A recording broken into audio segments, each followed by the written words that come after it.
పెళ్ళైనాక కూడా పంజాబ్ డ్రెస్సులు ఎందుకే? మంచిగా బంగారం వల్ల చీర కట్టుకోవచ్చు కదా. నాకు చీరలు అలవాటు లేవు. ఏంది చీర అలవాటు లేదా? నాకేమైనా పంచ అలవాటు ఉన్నదా? నేను కట్టుకుంటలేనా? పంచ వేరు చీర వేరు.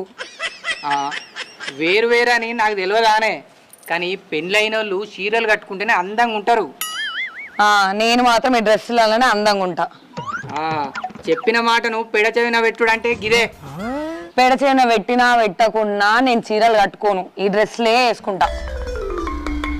సరేనే, వేసుకో, నీకు నచ్చినట్టే వేసుకో.